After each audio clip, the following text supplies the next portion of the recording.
আমি একবার সিলেটে মাহফিলে গেলাম, আমার আগে যিনি আলোচনা করেছেন যার দুইটা চোখ নাই, জন্ম অন্ধ, কি অন্ধ?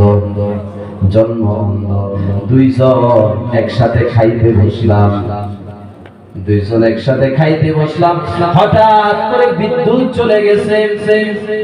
আমি মাহফিল কমিটির ভাইদেরকে বললাম, ভাই তাড়াতাড়ি বিদ্যুতের ব্যবস্থা করেন। ওই হাফেজ সাহেব, অন্ধ হাফেজ সাহেব চিৎকার করে বলে উঠল, হুজুর বিদ্যুৎ চলে গেল, একটা মিনিট হলো না, আপনাদের সহ্য হয় না। অথচ আমি আমার চোখের মধ্যে আজকে 52টা বছর পর্যন্ত আমি দুনিয়ার আলো বাতাস আমি দেখি না।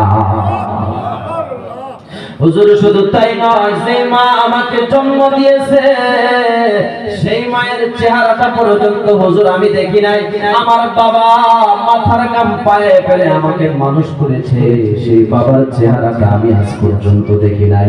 আমি যখন বড় হয়েছি, আমার মা বাবা আমাকে বিয়ে শাদী করাইছে, আমার অর্ধাঙ্গিনী স্ত্রীর চেহারাটা কেমন আমি আজ পর্যন্ত দেখি নাই।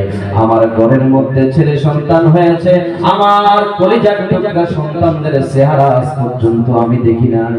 শুধু তাই নয়, সেই মালিক আমারে বানাইছে, আমার চেহারাটা কি সুন্দর না কালো, কোনদিন আমি আয়নার মধ্যে দাঁড়ায়া দেখতে পারি নাই।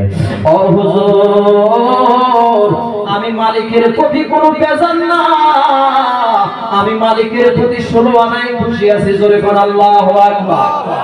আমি মালিকের প্রতি 16 আনায় খুশি আছি, তবে আমি সেই দিনের অপেক্ষায় আছি যেই দিন মালিক আমার চোখের আলো ফিরাইয়া দিবে।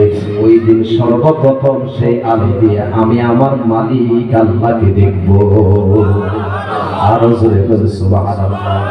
হুজুর শুধু তাই নয়, গত কয়েক মাস আগে অনাবৃষ্টির জন্য মানুষ জায়গায় জায়গায় হুজুররা দোয়া করেছিল বৃষ্টির জন্য, করছে কি করে নাই? হুজুর আমাকে সেখানে নেওয়া হয়েছিল, আমি আল্লাহর কাছে ফরিয়াদ করলাম, মালিক রে, দুনিয়ার জমিনে কত সুদখোররে তুমি চোখ দিলা, ঘুষখোররে তুমি চোখ দিলা, বেনামাজিরে তুমি চোখ দিলা। এই চোখ দিয়া তারা দুনিয়ার ভালো মন্দ দেখে, জায়েজ না জায়েজ জিনিসকে দেখে, কিন্তু তুমি যে আমারে আল্লাহ বানাইছো, আমার চোখ দিয়ে আমি দুনিয়ার ভালো মন্দ দেখি না, আমি এই চোখ দিয়ে কোনোদিন গুনাহ করি নাই।